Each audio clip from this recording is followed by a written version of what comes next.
a reason why judgment should not be pronounced again for sentencing? No, Your Honor. No, Your Honor. The court's reviewed the May 15th, 2025 pre-sentence investigation report, as well as the sentencing memorandum filed by the defendant on May 29th, 2025, as well as all of the letters that have been submitted. And it's the court's understanding this is no recommendation except the state has the right to argue facts and circumstances. Yes, sir. And is there going to be a victim speaker? There is Aaron Goodwin here. He's just in the anteroom. He's coming in right now, so we're going to ask that these people ask for the statute. Go ahead. Thank you, Your Honor. As I kind of spoke to opposing counsel, I even spoke to Aaron about it. One of the reasons we're not making a recommendation as to sentencing is we kind of acknowledge that, look, this is someone who doesn't have a record, right? Who has never kind of done anything like this before. But the concern I've always had is when you look at the facts of the case, they are serious.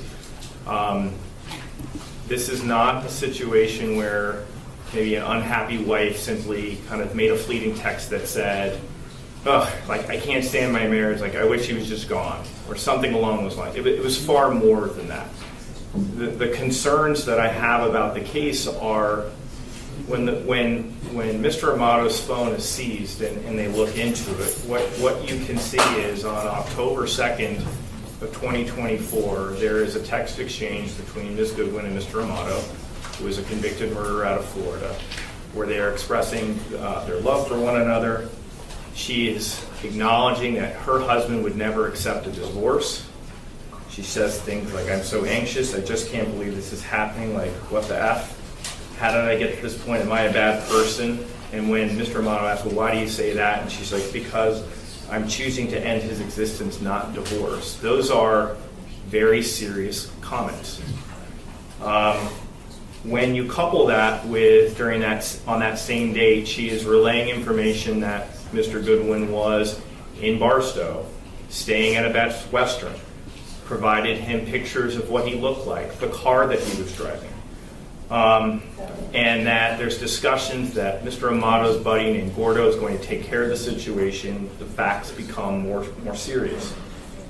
And even from those text messages that talk about setting aside, $11,000 for Gordo, and ultimately this investigation reveals about $60,000 is sent from Ms. Goodwin over to Mr. Amato, or associates of Mr. Amato. And I know the sentencing memo kind of talks about, well, maybe some of that was blackmail, but when you have the following day, you have Amato on that phone texting Gordo being like, "Hey, is it done yet? Hasn't been done." All of that's very serious. And the one thing I didn't see in that report was simply, at no point does Ms. Goodwin ever try to claw it back. At no point does she say something like, "You know what, I was just kidding, I don't really want to go through." Like, you don't ever see anything along those lines. And that really is ultimately the concern for the state about the seriousness of it. And so look, whatever you think is appropriate is certainly appropriate. I just think at the end of the day, we don't see these solicitations very often. Like, I handle murders, we don't really get solicitation cases that often. But there's a lot of there. That's a lot of detail, a lot of locations, and a lot of money that I think elevates this to a certain level of consideration. Lastly, I'm just going to say, look, I'm not going to speak for Aaron. I think Aaron is going to share with you how this has really impacted him, and I don't think I can do that justice, but I will submit it to the discretion of the court. Your Honor, and I'd just like to comment briefly on the facts. I know we wrote a longer sentencing memo, and I appreciate your patience because I know you read it. With regards to the facts, there is, to me, a clear line where Ms. Goodwin had abandoned the conspiracy. We may disagree, and I don't know if what we do with the state, whereas who initiated the idea of, the murder.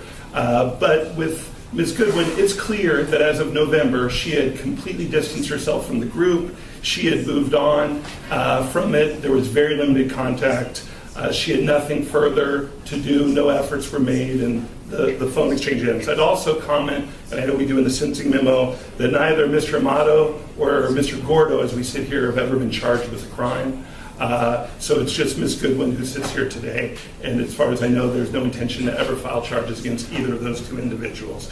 I think it is clear that Ms. Goodwin, after the initial, payment, was being extorted, that she was threatened. There was a call to the police that was outlined in the sentencing memo, and that was the reason for the additional payments. It wasn't a continued, I want to keep paying more and more, we really got to make this happen. There was the initial payment, and after that, the circumstances had substantially changed. But as the state mentioned, and you look today, Ms. Goodwin is a person who prior to this had never been in any kind of trouble of any kind.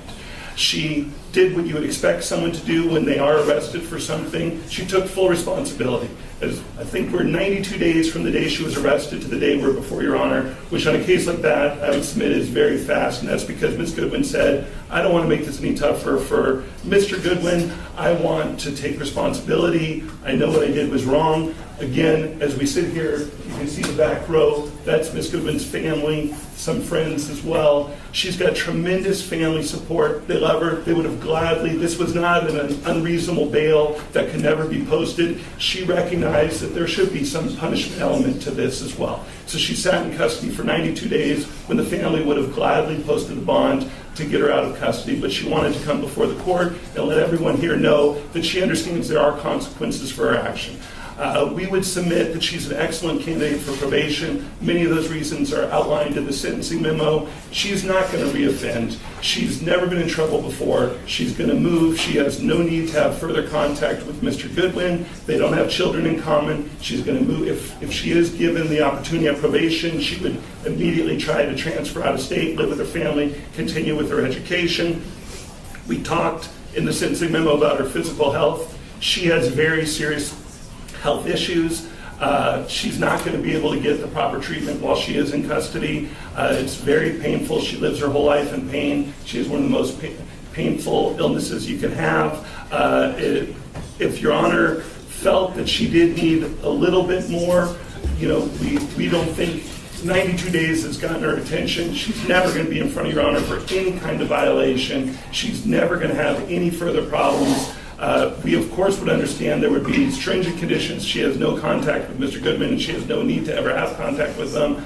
We would just ask the court to give her one opportunity at probation for someone who's lived the life that she's lived, has one terrible mistake, but that's the only mistake she's made, and that she immediately tried to take full responsibility for it. Before she was arrested, she had clearly abandoned any efforts to be part of that conspiracy, and we think she's worthy of probation, and I'd like to have her say a few words as well.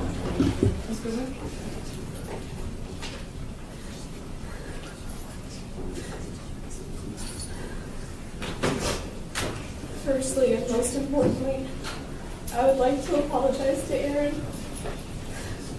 I'm so immensely sorry for the pain and anxiety I've caused you, and the betrayal you undoubtedly and rightfully feel by my actions. I need you to know that I will always hold love for you. I genuinely pray you find your joy and peace again, and I will bow out of your life forever to hopefully ease that process. I'm sorry I broke us, and I am consumed with regret every day. My absolute promise to you is that you will never see or hear from me. I intend to leave the state of Nevada, and you and anyone else will never be in danger of me ever again. Secondly, I'd like to apologize to my parents. My actions are not a reflection of how you raised me with unwavering love and support, and I know I'm better than this. Next, I'd like to apologize to the court. I recognize and understand my stupidity, the terrible nature of my crime against Aaron, my regrettable choices, and monumental lapse in judgment. This is my rock bottom, and I'll never forgive myself. Prior to my arrest, I was taking steps toward mending my marriage and correcting my mistakes that led me here. Now, having spent 92 days in jail, I've had plenty of time to reflect on my foolishness, and I'm that much more committed to never getting in trouble again and doing better in every aspect of my life, especially with my mental health. I am truly ashamed, embarrassed, and disappointed with myself. and am deeply and sincerely remorseful for my actions. This is not a reflection of who I am, nor the person I want to be. Remember the victim? Yes, state will call Aaron Goodwin.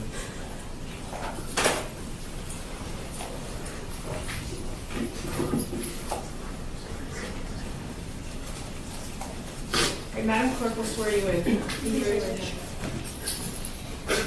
You do solemnly swear or affirm, under the pains and penalties of perjury, the testimony you're about to give in this action will be the truth, the whole truth, and nothing but the truth, so help you God? Yeah. Can you please state and spell your first and last name for the record? Aaron Goodwin, ARONGODWIN. Thank you, sir. Thank you, Mr. Goodwin.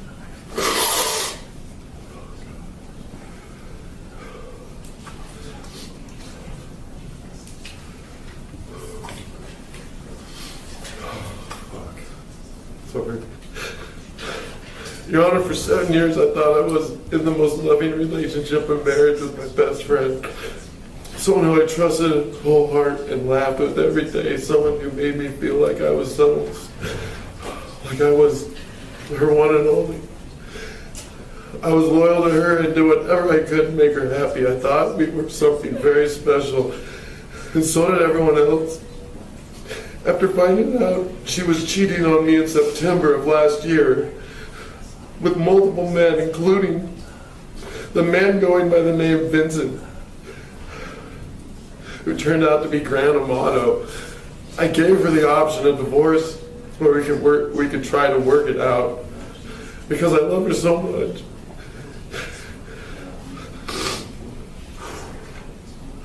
She felt so bad, and I didn't want to lose me. Every day she made me feel more special, and she was so sorry. At least that's what she told me. Now discovering she put a hit out to kill me more than once. Got blackmailed and spent almost all our savings to keep it quiet. And fell more in love with Amato. They even got spiritually married. And now I was called the first husband. They talked until she was arrested. And she sought his help to kill me. Sorry. This has led me to fear my life. I've hired armed security for weeks, not knowing it was over or not. Always looking over my shoulder and having to go through therapy and even trying to understand any of it. It's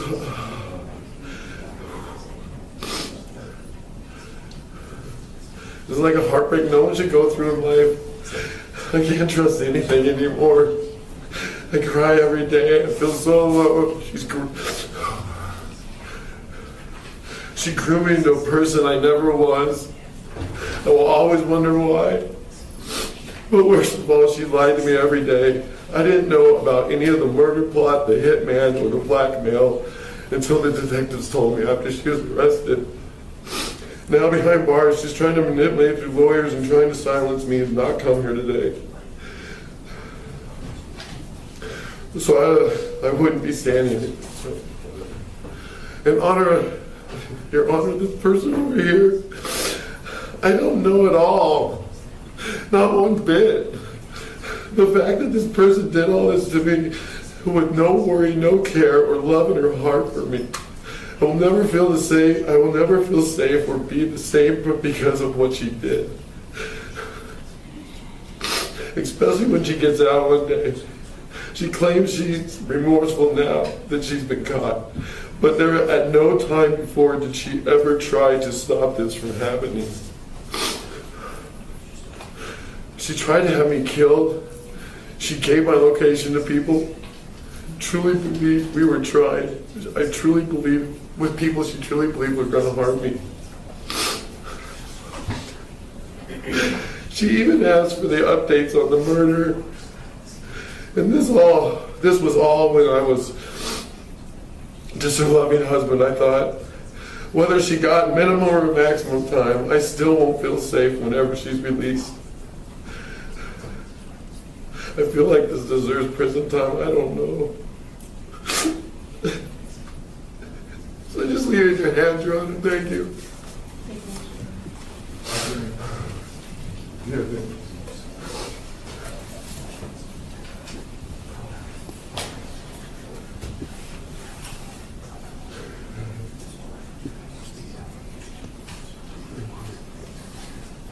By virtue of your plea of guilty on April 22nd of 2025, in accordance with the laws of the state of Nevada, you're hereby judged guilty of the offense conspiracy to commit murder, category Bravo felony.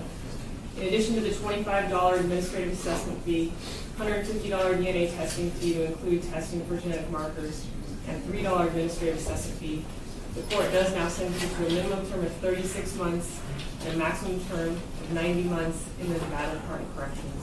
What is the credit for time served? 92 days, Your Honor. 92 days credit for time served. Thank you. And all remaining counsel, please. Have a great day. Is anyone else ready?